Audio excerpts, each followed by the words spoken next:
Halo semuanya yang hobinya nonton film, selamat datang di channel Hobi Film. Kali ini, Mimin mau melanjutkan episode sebelumnya, yaitu Taksi Driver 3. Oke, sebelum lanjut, buat kalian yang belum subscribe, jangan lupa subscribe dan like video ini. Dan jangan lupa juga untuk nyalakan notifikasinya, agar kalian tidak ketinggalan video terbaru dari channel ini. Oke, langsung saja kita masuk ke alur ceritanya.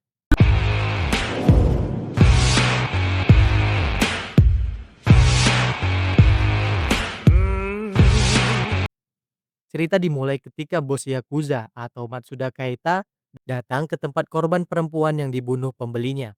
Karena belum mati, dia mencekik hingga mati. Besoknya detektif Jepang datang mengecek korban yang mati ditusuk dan dicekik lehernya. Lalu Interpol datang bernama Michael mengecek TKP. Detektif memberitahu kalau korban adalah warga Hong Kong yang hilang 2 tahun lalu. Detektif menerima telepon kalau agennya telah diserang. Di sisi lain, asisten Matsuda mengumpulkan uang untuk dibawa ke Matsuda.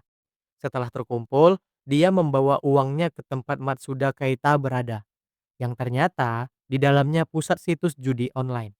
Lalu asistennya menemui Matsuda kalau keuntungan dari Korea dan Hong Kong meningkat. Bawahannya juga datang memberitahu kalau ada pria yang membuat keributan di Sasana. Lalu, Matsuda menonton CCTV Sasana itu dan dia menyuruh bawahannya untuk memberikan sepatu baru dan bikin janji temu. Di sisi lain, Dogi memberitahu rekannya kalau mereka buat Sasana untuk merekrut pekerja yang kuat. Tapi ternyata mereka diikuti mobil di belakangnya. Kim Dogi meminta Gyeonggu lurus saja agar tidak mengikutinya. Lalu Kim Dogi belok dan mobil itu mengikutinya. Ternyata setelah berhenti, dia adalah Kage Maya yang telah dikalahkan Kim Dogi. Lalu detektif Suzuki Hisashi datang menemuinya. Akhirnya Kim Dogi dibawa ke kantor polisi karena orang Korea mempunyai taksi di Jepang. Kim Dogi kata dia hanya menerimanya. Hal itu membuat Suzuki marah. Lalu, pemilik taksi memberitahu kepolisian kalau Kim Dogi sedang dalam pelatihan. Yang ternyata Pak Jang ada di sana.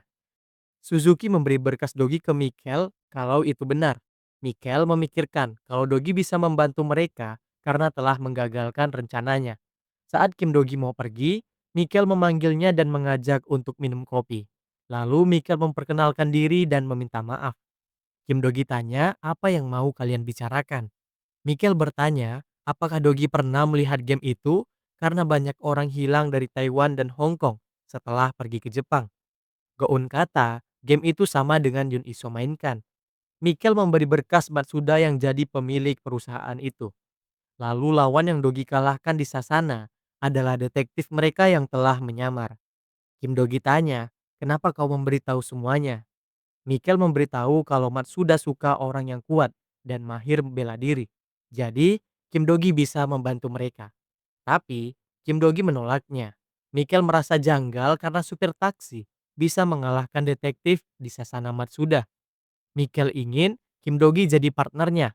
Namun, Kim Dogi tidak mau dan pergi dari sana. Suzuki juga curiga karena supir taksi bisa 3 bahasa.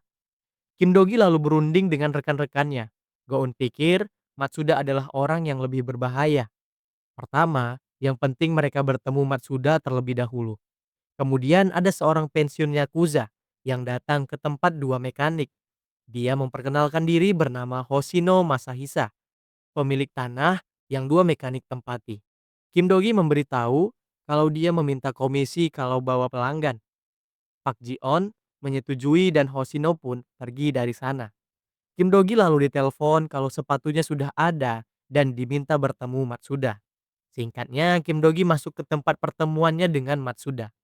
Setelah Kim Dogi duduk, bawahan Matsuda memberikan sepatu barunya. Lalu Matsuda berpikir agar Kim Dogi meminta maaf kepadanya karena telah membuat keributan. Bawahannya memberikan pisau dan banyak orang ada di luar ruangan. Matsuda ingin jari Kim Dogi untuk permintaan maafnya. Lalu, kumpulan bawahannya datang untuk menyerang Kim Dogi. Kim Dogi yang kesal melempar meja dan menendangnya. Kim Dogi menyerang mereka dengan sangat mudah. Lalu, Kim Dogi menendang bawahannya hingga tirainya jatuh yang membuat Matsuda terlihat.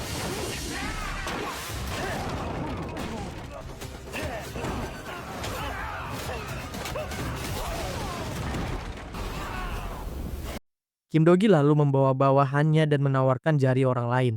Tiba-tiba, asisten Matsuda memberitahu kalau para polisi sudah datang ke tempat mereka. Lalu, para polisi masuk ke tempat itu dan ternyata saat dicek, Matsuda dan Kim Dogi sudah kabur dari sana. Saat di perjalanan, Kim Dogi terus membuat Matsuda kesal akan perkataannya. Karena sudah sangat kesal, Matsuda meminta asistennya menghentikan mobilnya. Mereka lalu menuju ke parkiran kereta api dan mereka berduel satu lawan satu. Namun, Kim Dogi berakting dengan berkelahi tidak serius melawan Matsuda.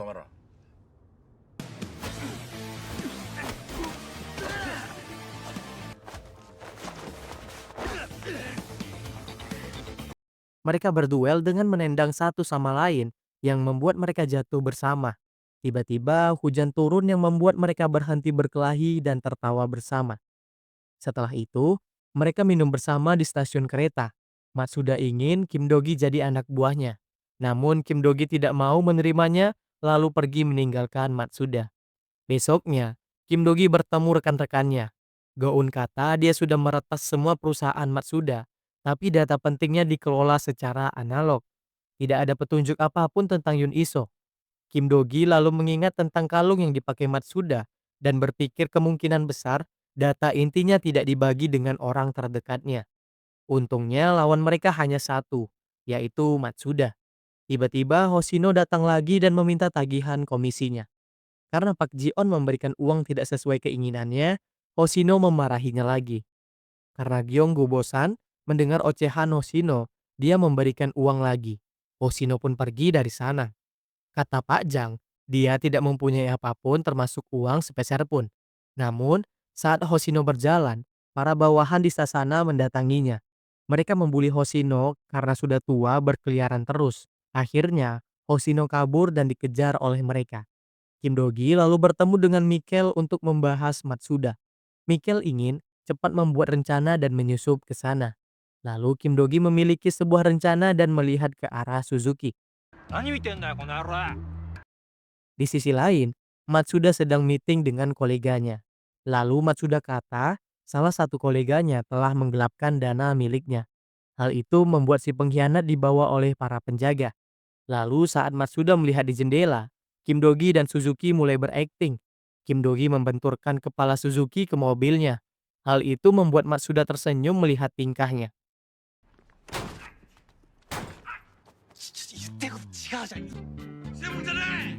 Saat Kim Dogi sedang membawa taksi, dia dihentikan oleh Matsuda dan mengajaknya pergi.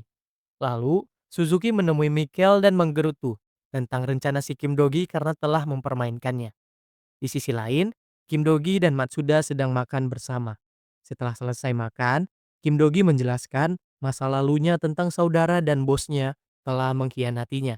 Sepatunya juga hadiah dari bosnya dulu. Mendengar itu, Matsuda ingin Kim Dogi jadi anak buahnya, bukan supir taksi. Tapi, Kim Dogi tidak mau karena dia tidak mengabdi kepada dua bos.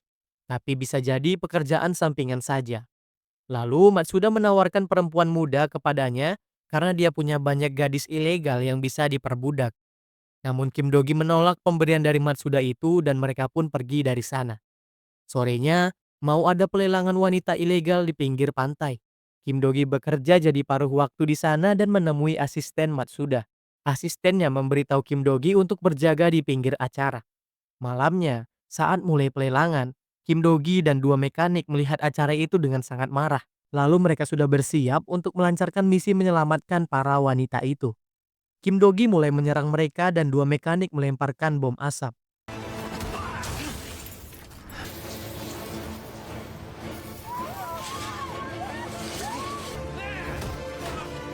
Lalu Goun datang membawa motor untuk menghalangi di bawah para wanita itu. Kim Dogi terus melawan para penjaga itu, dan di saat Kim Dogi sedang melawan para penjaga, Goun membawa para wanita menuju pinggir pantai.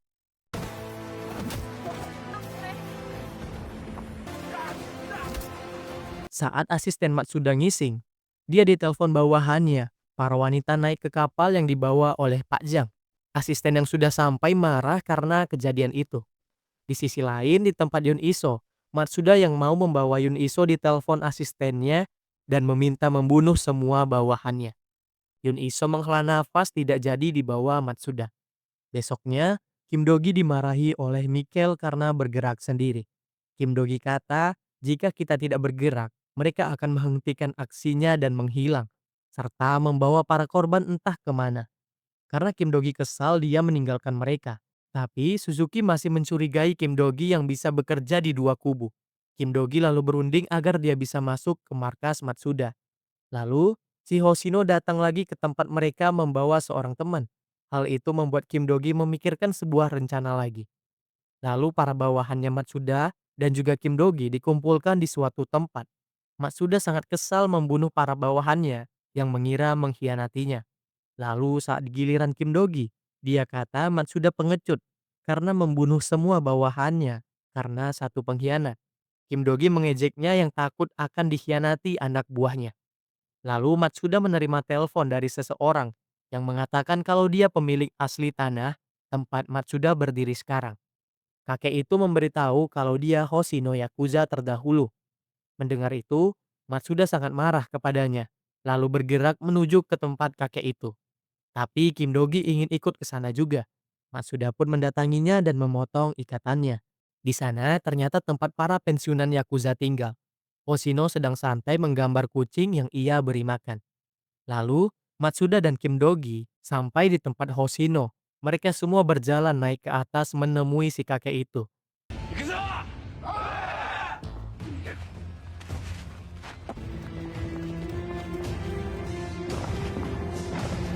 Setelah mereka sampai di tempat itu, ternyata yang mendatangi mereka adalah Pak Jang dan dua mekanik yang sedang menyamar menjadi Yakuza.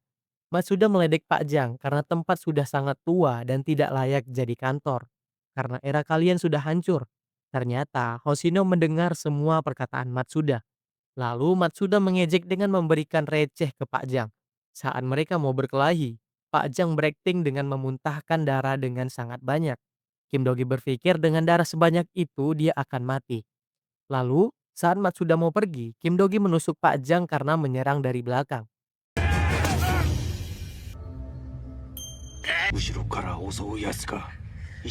Lalu saat mereka pulang, Matsuda ingin membalas budi kebaikan Kim Dogi.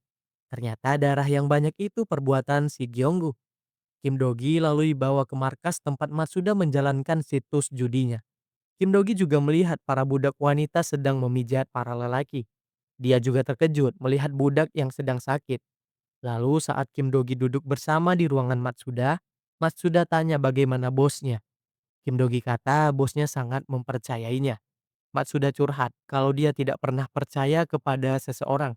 Karena itu dia lebih dulu mengkhianati mereka. Lalu, Matsuda mengajak Dogi untuk jadi keluarga, bukan bawahannya, saudara yang bertukar cawan di altar. Kim Dogi pun menyetujuinya.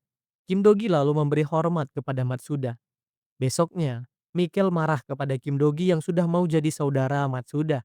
Di sisi lain, Hoshino mendapatkan pesan video dari Goen. Karena sudah banyak ejekan yang terlontar kepadanya, dia menjadi semangat lagi dan membawa para anak buahnya.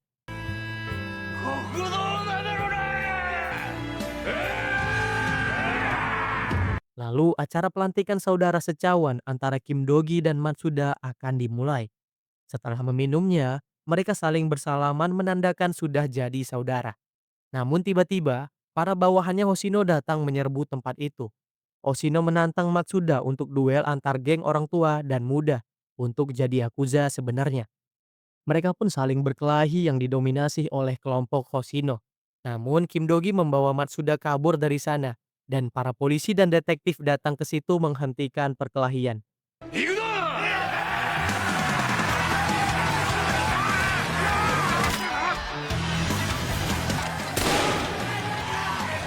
Setelah itu, mereka semua dibawa ke kantor polisi. Semua rencana itu ternyata dari Kim Dogi yang membuat Hoshino marah kepada Matsuda. Di sisi lain, Kim Dogi dan Matsuda sedang kabur dari kejaran polisi. Kim Dogi bersembunyi di sebuah garasi yang membuat Matsuda kagum kehebatan menyetirnya.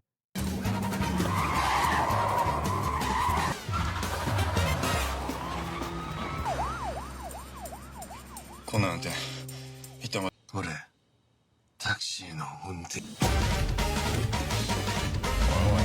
Lalu saat di markasnya, Matsuda sangat marah atas kejadian tadi dan berpikir ada pengkhianat di dalam organisasi. Kim Dogi lalu membuka berangkas Matsuda dengan kunci yang telah dicurinya. Matsuda bertanya-tanya kenapa Kim Dogi melakukan itu. Kim Dogi kata, liburan sekolah hampir selesai dan Yun Iso harus kembali ke sekolah. Karena Matsuda marah, mereka berduel lagi. Kim Dogi membantingnya dengan sangat gampang dan berkata, kalau kau payah dalam berkelahi. Kim Dogi membawa Matsuda untuk dicelupkan kepalanya ke dalam air. Setelah itu, Kim Dogi memukulnya dengan sangat marah dan membantingnya. Tapi ternyata, Matsuda berhasil meraih pistol. Namun, Mikel sampai tepat waktu dan menyentrum Matsuda.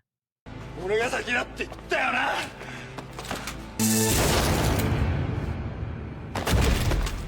Not late this time. Di sisi lain, Go-eun dan dua mekanik menghampiri Yun Iso. Akhirnya, Yun Iso senang karena sudah diselamatkan. Singkatnya, Yeji berada di tempat pantai, lalu Yun Iso mendatanginya. Hal itu membuat Yeji menangis merindukan Yun Iso. Mereka pun berpelukan karena gembira. Kim Dogi yang melihatnya dari kejauhan tersenyum senang. Lalu, sebelum misi diselesaikan, Kim Dogi mendatangi dua orang kurir yang membawa Yun Iso. Kim Dogi mengunci ruangannya yang membuat mereka kesal. Lalu Kim Dogi menghajar mereka berdua hingga babak belur.